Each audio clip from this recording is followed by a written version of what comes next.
ಹೇಗಿದ್ದೀರಿ ಎಲ್ಲ welcome to the channel. ಈ ವಿಡಿಯೋದಲ್ಲಿ ನಾವು ನಮ್ಮ ವಿಂಡೋಸ್ 11 ಕಂಪ್ಯೂಟರ್ ಅಥವಾ ಲ್ಯಾಪ್ಟಾಪ್ನಲ್ಲಿ ನಾವು ಪೈಥನನ್ನು ಹೇಗೆ ಡೌನ್ಲೋಡ್ ಮಾಡಿ ಇನ್ಸ್ಟಾಲ್ ಮಾಡ್ಬೋದು ಅಂತ ತೋರಿಸಿಕೊಡ್ತೀನಿ. ವಿಂಡೋಸ್ 11 ಆಪರೇಟಿಂಗ್ ಸಿಸ್ಟಮ್ನ ಲೇಟೆಸ್ಟ್ ವರ್ಷನ್ಗಳಲ್ಲಿ ಮೈಕ್ರೋಸಾಫ್ಟ್ ನಮಗೆ ಕೆಲವೊಂದು ಅಪ್ಲಿಕೇಶನ್ಗಳನ್ನು ಮೈಕ್ರೋಸಾಫ್ಟ್ ಸ್ಟೋರಿಂದ ಇನ್ಸ್ಟಾಲ್ ಮಾಡೋದಕ್ಕೆ ಅವಕಾಶವನ್ನು ಮಾಡಿಕೊಟ್ಟಿದೆ. ಈ ಅಪ್ಲಿಕೇಶನ್ಗಳಲ್ಲಿ ಪೈಥನ್ ಸಹ ಒಂದು. ಈ ಅವಕಾಶವನ್ನು ಕೊಡೋದಕ್ಕೆ ಮೈಕ್ರೋಸಾಫ್ಟ್ ಏನು ಮಾಡಿದೆ ಅಂದರೆ ನಮ್ಮ ವಿಂಡೋಸ್ 11 ಆಪರೇಟಿಂಗ್ ಸಿಸ್ಟಮ್ ಮತ್ತು ಮೈಕ್ರೋಸಾಫ್ಟ್ ಸ್ಟೋರ್ ಮಧ್ಯೆ ಪೈಥನ್ಗೆ ಒಂದು ಲಿಂಕನ್ನು ಕ್ರಿಯೇಟ್ ಮಾಡಿದೆ. ಹಾಗಾಗಿ ನಾನಿಲ್ಲಿ ಸ್ಟಾರ್ಟ್ ಬಟನ್ ಮೇಲೆ ಕ್ಲಿಕ್ ಮಾಡಿ CMD ಅಂತ ಟೈಪ್ ಮಾಡಿದರೆ ಕಮಾಂಡ್ ಪ್ರಾಂಪ್ಟ್ ಬರುತ್ತೆ. ಇದ್ರ ಮೇಲೆ ಕ್ಲಿಕ್ ಮಾಡಿದರೆ ಕಮಾಂಡ್ ಪ್ರಾಂಪ್ಟ್ ಓಪನ್ ಆಗುತ್ತೆ. ನಾನಿಲ್ಲಿ ಪೈಥನ್ ಅಂತ ಟೈಪ್ ಮಾಡಿದರೆ ನನ್ನ ಈ ಕಂಪ್ಯೂಟ್ರಲ್ಲಿ ಪೈಥನ್ ಇನ್ಸ್ಟಾಲ್ ಆಗಿಲ್ಲ. ಸೊ ಹಾಗಾಗಿ ಇದು ಏನು ಹೇಳಬೇಕಂದ್ರೆ ಪೈಥನ್ ಅನ್ನೋ ಹೆಸರಿನ ಯಾವುದೇ ಒಂದು ಪ್ರೋಗ್ರಾಮ್ ಬಗ್ಗೆ ಈ ಕಂಪ್ಯೂಟ್ರಿಗೆ ಗೊತ್ತಿಲ್ಲ ಅಂತ ಹೇಳಬೇಕು. ಆದರೆ ಮೈಕ್ರೋಸಾಫ್ಟ್ ಏನು ಪೈಥನ್ ಮತ್ತು ಮೈಕ್ರೋಸಾಫ್ಟ್ ಸ್ಟೋರ್ ಮಧ್ಯೆ ಒಂದು ಲಿಂಕನ್ನು ಕ್ರಿಯೇಟ್ ಮಾಡಿದೆ. ಹಾಗಾಗಿ ನಾನಿಲ್ಲಿ ಎಂಟರ್ ಬಟನನ್ನು ಪ್ರೆಸ್ ಮಾಡಿದರೆ ಇದು ಮೈಕ್ರೋಸಾಫ್ಟ್ ಸ್ಟೋರನ್ನು ಓಪನ್ ಮಾಡಿ ಇಲ್ಲಿಂದ ಪೈಥನನ್ನು ಇನ್ಸ್ಟಾಲ್ ಮಾಡಿ ಅಂತ ಹೇಳುತ್ತೆ. ನೀವೀಗ ನೋಡ್ಬೋದು ಮೈಕ್ರೋಸಾಫ್ಟ್ ಸ್ಟೋರ್ ಓಪನ್ ಆಗಿದೆ. ನಾನು ಇಲ್ಲಿಂದ ಪೈಥನನ್ನು ಬೇಕಾದರೆ ಇನ್ಸ್ಟಾಲ್ ಮಾಡ್ಬೋದು. ನಾನು ಹೆಚ್ಚಾಗಿ ಅಪ್ಲಿಕೇಶನ್ಗಳನ್ನು ಮೈಕ್ರೋಸಾಫ್ಟ್ ಸ್ಟೋರಿಂದ ಇನ್ಸ್ಟಾಲ್ ಮಾಡೋದಿಲ್ಲ. ನಾನು ಅಫಿಷಿಯಲ್ ವೆಬ್ಸೈಟ್ಗಳಿಂದ ಡೌನ್ಲೋಡ್ ಮಾಡಿ ಅವುಗಳನ್ನು ಇನ್ಸ್ಟಾಲ್ ಮಾಡ್ತೀನಿ. ಸೊ ಹಾಗಾಗಿ ನಾನಿಲ್ಲಿ ಪೈಥನನ್ನು ಮೈಕ್ರೋಸಾಫ್ಟ್ ಸ್ಟೋರಿಂದ ಇನ್ಸ್ಟಾಲ್ ಮಾಡೋದು ಹೇಗೆ ಅಂತ ತೋರಿಸಿಕೊಡೋದಿಲ್ಲ. ನಾವು ಅಫಿಷಿಯಲ್ ಪೈಥನ್ ವೆಬ್ಸೈಟಿಂದ ಡೌನ್ಲೋಡ್ ಮಾಡಿ ಇನ್ಸ್ಟಾಲ್ ಮಾಡೋಣ.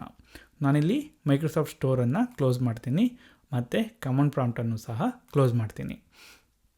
ಪೈಥನನ್ನು ಈಗ ಅಫಿಷಿಯಲ್ ವೆಬ್ಸೈಟಿಂದ ಡೌನ್ಲೋಡ್ ಮಾಡಿ ಇನ್ಸ್ಟಾಲ್ ಮಾಡೋದಕ್ಕೆ ನಾವು ಫಸ್ಟ್ ಏನು ಮಾಡಬೇಕಂದ್ರೆ ಮೈಕ್ರೋಸಾಫ್ಟ್ ಏನು ಒಂದು ಲಿಂಕನ್ನು ಆ್ಯಡ್ ಮಾಡಿದೆ ನಮ್ಮ ವಿಂಡೋಸ್ 11 ಆಪರೇಟಿಂಗ್ ಸಿಸ್ಟಮ್ ಮತ್ತು ಮೈಕ್ರೋಸಾಫ್ಟ್ ಸ್ಟೋರ್ ಮಧ್ಯೆ ಪೈಥನ್ಗಾಗಿ ಅದನ್ನು ಡಿಲೀಟ್ ಮಾಡಬೇಕು. ಸೊ ಹಾಗಾಗಿ ನಾನಿಲ್ಲಿ ಸ್ಟಾರ್ಟ್ ಬಟನ್ ಮೇಲೆ ಕ್ಲಿಕ್ ಮಾಡ್ತೀನಿ. ನಂತರ ನಾನಿಲ್ಲಿ ಸರ್ಚ್ ಮಾಡ್ತೀನಿ ಮ್ಯಾನೇಜ್ ಆ್ಯಪ್ ಎಕ್ಸಿಕ್ಯೂಷನ್ ಅಲಿಯಾಸಸ್ ಅಂತ ಹೇಳಿ. ಈ ರೀತಿ ಟೈಪ್ ಮಾಡಿದಾಗ ನಮಗೆ system settings manage app execution ಅಂತ ಒಂದು ಆಪ್ಷನ್ ಕಾಣಸಿಗುತ್ತೆ. ಇದ್ರ ಮೇಲೆ ಕ್ಲಿಕ್ ಮಾಡಿದರೆ ಸೆಟ್ಟಿಂಗ್ಸ್ ಆ್ಯಪ್ ಓಪನ್ ಆಗುತ್ತೆ. ಇಲ್ಲಿ ನಾವು ಆ್ಯಪ್ ಎಕ್ಸಿಕ್ಯೂಷನ್ ಅಲಿಯಾಸಸ್ ಅಂತ ನೋಡ್ಬೋದು. ಇಲ್ಲಿ ನಾವು ಕೆಳಗಡೆ ಸ್ಕ್ರೋಲ್ ಮಾಡಿದರೆ ಆಗ ನಮಗೆ ಆ್ಯಪ್ ಇನ್ಸ್ಟಾಲರ್ python.exe ಮತ್ತು ಆ್ಯಪ್ ಇನ್ಸ್ಟಾಲರ್ python3.exe ಅಂತ ಕಾಣಸಿಗುತ್ತೆ. ಇವೆರಡೂ ಸಹ ಇಲ್ಲಿ ಆನ್ ಆಗಿವೆ. ನಾವು ಇವುಗಳನ್ನು ಆಫ್ ಮಾಡಬೇಕು. ಸೊ ಇದನ್ನು ಆಫ್ ಮಾಡಿದ ಕೂಡಲೇ ಏನಾಗುತ್ತಂದರೆ ಮೈಕ್ರೋಸಾಫ್ಟ್ ಆ್ಯಡ್ ಮಾಡಿರುವ ಪೈಥನ್ನ ಲಿಂಕ್ ಏನಿದೆ ನಮ್ಮ ಆಪರೇಟಿಂಗ್ ಸಿಸ್ಟಮ್ ಮತ್ತು ಮೈಕ್ರೋಸಾಫ್ಟ್ ಸ್ಟೋರ್ ಮಧ್ಯೆ ಅದು ಹೋಗುತ್ತೆ.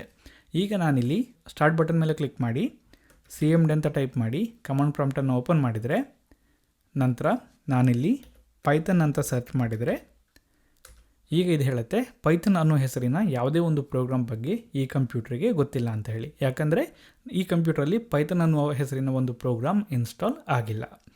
ಸೊ ಈಗ ನಾವೇನು ಮಾಡ್ಬೋದು ಪೈಥನನ್ನು ಅಫಿಷಿಯಲ್ ವೆಬ್ಸೈಟಿಂದ ಡೌನ್ಲೋಡ್ ಮಾಡಿ ನಮ್ಮ ಕಂಪ್ಯೂಟ್ರಲ್ಲಿ ಇನ್ಸ್ಟಾಲ್ ಮಾಡ್ಬೋದು. ಸೊ ಅದಕ್ಕೆ ನಾವು ಫಸ್ಟ್ ಏನು ಮಾಡಬೇಕಂದ್ರೆ ನಮ್ಮ ಕಂಪ್ಯೂಟ್ರಲ್ಲಿ ಇರೋ ಯಾವುದಾದ್ರೂ ಒಂದು ಬ್ರೌಸರನ್ನು ಓಪನ್ ಮಾಡಬೇಕು. ಮೈಕ್ರೋಸಾಫ್ಟ್ ಎಡ್ಜ್ ಬ್ರೌಸರ್ ಏನಿದೆ ಅದು ಎಲ್ಲ ವಿಂಡೋಸ್ ಕಂಪ್ಯೂಟರ್ಗಳಲ್ಲಿ ಇರುತ್ತೆ. ಹಾಗಾಗಿ ನಾನು ಅದನ್ನು ಓಪನ್ ಮಾಡ್ತೀನಿ. ನಂತರ ವೆಬ್ಸೈಟಿನ URL ಬಾರಲ್ಲಿ ನಾನು ವೆಬ್ಸೈಟಿನ ಅಡ್ರೆಸ್ಸನ್ನು ಎಂಟರ್ ಮಾಡ್ತೀನಿ python.org ಅಂತ ಹೇಳಿ. ನಂತರ ನಾವಿಲ್ಲಿ ಎಂಟರ್ ಬಟನನ್ನು ಪ್ರೆಸ್ ಮಾಡಿದರೆ ಪೈಥನ್ ಅಫಿಷಿಯಲ್ ವೆಬ್ಸೈಟ್ ಏನಿದೆ ಅದು ಓಪನ್ ಆಗುತ್ತೆ. ಇಲ್ಲಿ ನಾವು ಡೌನ್ಲೋಡ್ ಅನ್ನುವ ಆಪ್ಷನ್ ಮೇಲೆ ನಮ್ಮ ಕರ್ಸರನ್ನು ತಗೊಂಡು ಹೋದರೆ ನಮಗೆ ಡೌನ್ಲೋಡ್ ಫಾರ್ ವಿಂಡೋಸ್ ಅಂತ ಕಾಣಿಸುತ್ತೆ. ಇಲ್ಲಿ ಪೈಥನ್ ಮತ್ತು ಪೈಥನಿನ ಲೇಟೆಸ್ಟ್ ವರ್ಷನ್ ಏನಿದೆ ಅದರ ನಂಬರ್ ನಮಗೆ ಕಾಣಿಸುತ್ತೆ. ಈ ವರ್ಷನ್ ನಂಬರ್ ನೀವು ಈ ವಿಡಿಯೋವನ್ನು ಯಾವಾಗ ನೋಡ್ತೀರಾ ಅನ್ನೋ ಆಧಾರದ ಮೇಲೆ ಚೇಂಜ್ ಆಗಿರ್ಬೋದು. ಆದರೆ ನೀವು ಅದ್ರ ಬಗ್ಗೆ ಏನು ಟೆನ್ಷನ್ ಮಾಡಬೇಕಾಗಿಲ್ಲ. ನೀವಿಲ್ಲಿ ಈ ಬಟನ್ ಮೇಲೆ ಕ್ಲಿಕ್ ಮಾಡಿದರೆ ಪೈಥನಿನ ಲೇಟೆಸ್ಟ್ ವರ್ಷನ್ ಏನಿದೆ ಅದು ಡೌನ್ಲೋಡ್ ಆಗುತ್ತೆ. ನಾನಿಲ್ಲಿ ಕ್ಲಿಕ್ ಮಾಡಿದ ಕೂಡಲೇ ಡೌನ್ಲೋಡ್ ಶುರುವಾಗಿದೆ. ನೋಡಿ ಈಗ ಡೌನ್ಲೋಡ್ ಫಿನಿಶ್ ಆಗಿದೆ. ಈ ಡೌನ್ಲೋಡ್ ಆಗಿರೋ ಫೈಲ್ ಮೇಲೆ ನಾನು ಕರ್ಸರನ್ನು ತಗೊಂಡು ಹೋದರೆ ನನಗೆ ಇಲ್ಲಿ ಫೋಲ್ಡರ್ ರೀತಿಯ ಒಂದು ಐಕಾನ್ ಕಾಣಿಸುತ್ತೆ. ಅದ್ರ ಮೇಲೆ ನಾನು ಕ್ಲಿಕ್ ಮಾಡಿದರೆ ಡೌನ್ಲೋಡ್ ಆಗಿರೋ ಫೈಲನ್ನು ಯಾವ ಫೋಲ್ಡರಲ್ಲಿ ಸೇವ್ ಮಾಡಲಾಗುತ್ತೋ ಆ ಫೋಲ್ಡರನ್ನು ಓಪನ್ ಮಾಡುತ್ತೆ. ನಾರ್ಮಲ್ ಆಗಿ ಇದು ನಮ್ಮ ಡೌನ್ಲೋಡ್ಸ್ ಫೋಲ್ಡರಲ್ಲಿ ಇರುತ್ತೆ. ನೀವಿಲ್ಲಿ ನೋಡ್ಬೋದು ನಾವು ಡೌನ್ಲೋಡ್ ಮಾಡಿರೋ ಪೈಥನ್ ಫೈಲ್ ಇದೆ.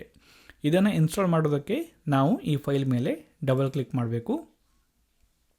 ಆಗ ಅದು ಪೈಥನ್ ಸೆಟಪ್ಪನ್ನು ಓಪನ್ ಮಾಡುತ್ತೆ.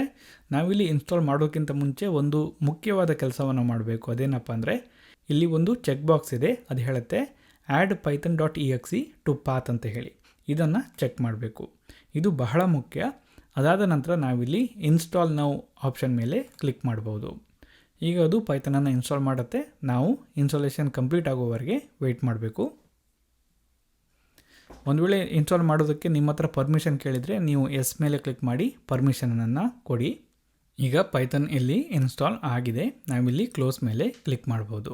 ನಾನೀಗ ಇಲ್ಲಿ ಸ್ಟಾರ್ಟ್ ಬಟನ್ ಮೇಲೆ ಕ್ಲಿಕ್ ಮಾಡಿ ಪೈಥನ್ ಅಂತ ಸರ್ಚ್ ಮಾಡಿದರೆ ನಮಗೆ ಪೈಥನ್ ಆ್ಯಪ್ ನೋಡೋಕ್ಕೆ ಸಿಗುತ್ತೆ. ಮತ್ತು ನಾವು ಪೈಥನ್ ಐಡಿಯಲ್ಲಿನೂ ಸಹ ಇಲ್ಲಿ ನೋಡ್ಬೋದು. ಈ ಪೈಥನ್ ಆ್ಯಪ್ ಮೇಲೆ ನಾನು ಕ್ಲಿಕ್ ಮಾಡಿದರೆ ನೋಡಿ ಪೈಥನ್ ಶೆಲ್ ಓಪನ್ ಆಗುತ್ತೆ. ನಾವಿಲ್ಲಿ ಅದ್ರ ಜೊತೆ ಕೆಲಸವನ್ನು ಮಾಡ್ಬೋದು. ಈಗ ನಾವು ಇನ್ನೊಂದು ಚೆಕ್ಕನ್ನು ಮಾಡೋಣ. ಅದೇನಪ್ಪ ಅಂದರೆ ನಾವು ಆ್ಯಡ್ ಪೈಥನ್ ಟು ಪಾತ್ ಅನ್ನುವ ಒಂದು ಚೆಕ್ ಬಾಕ್ಸನ್ನು ಏನು ಚೆಕ್ ಮಾಡಿದ್ದೀವಿ ಅದರ ಎಫೆಕ್ಟ್ ಆಗಿದೆಯಾ ಇಲ್ವಾ ಅಂತ ಹೇಳಿ. ಅದಕ್ಕೋಸ್ಕರ ನಾವೇನು ಮಾಡ್ಬೋದು ಅಂದರೆ ಸ್ಟಾರ್ಟ್ ಬಟನ್ ಮೇಲೆ ಕ್ಲಿಕ್ ಮಾಡಿ CMD ಅಂತ ಟೈಪ್ ಮಾಡಿದರೆ ಕಮಾಂಡ್ ಪ್ರಾಂಪ್ಟ್ ಬರುತ್ತೆ. ಅದನ್ನು ಓಪನ್ ಮಾಡಿ ನಂತರ ಇಲ್ಲಿ ಟೈಪ್ ಮಾಡಿ ಪೈಥನ್ ಸ್ಪೇಸ್ -V. ನಂತರ ಎಂಟರ್ ಬಟನನ್ನು ಪ್ರೆಸ್ ಮಾಡಿದರೆ ನಮ್ಮ ಕಂಪ್ಯೂಟ್ರಲ್ಲಿ ಪೈಥನ್ನಿನ ಯಾವ ವರ್ಷನ್ ಇನ್ಸ್ಟಾಲ್ ಆಗಿದೆಯೋ ಅದನ್ನು ತೋರಿಸುತ್ತೆ.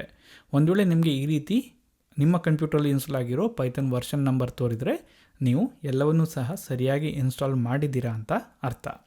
ಸೊ ಇದಿಷ್ಟು ಈ ವಿಡಿಯೋದಲ್ಲಿ. ಈ ರೀತಿ ನಾವು ಪೈಥನ್ನ ಲೇಟೆಸ್ಟ್ ವರ್ಷನನ್ನು ನಮ್ಮ ಕಂಪ್ಯೂಟ್ರಲ್ಲಿ ಇನ್ಸ್ಟಾಲ್ ಮಾಡ್ಬೋದು. ಒಂದು ವೇಳೆ ನಿಮಗೇನಾದರೂ ಈ ವಿಡಿಯೋ ಇಷ್ಟ ಆದರೆ ಲೈಕ್ ಮಾಡಿ, ಇಲ್ಲಾಂದರೆ ಡಿಸ್ಲೈಕ್ ಮಾಡಿ. ನೀವೇನಾದರೂ ಹೇಳಬೇಕಂತ ಇದ್ದರೆ ಅದನ್ನು ಕಮೆಂಟ್ ಮಾಡಿ. ಇದೇ ರೀತಿ ಬೇರೆ ವಿಡಿಯೋಸ್ಗಳನ್ನ ನೋಡೋದಕ್ಕೆ ನನ್ನ ಚಾನಲ್ಗೆ ಸಬ್ಸ್ಕ್ರೈಬ್ ಮಾಡಿ.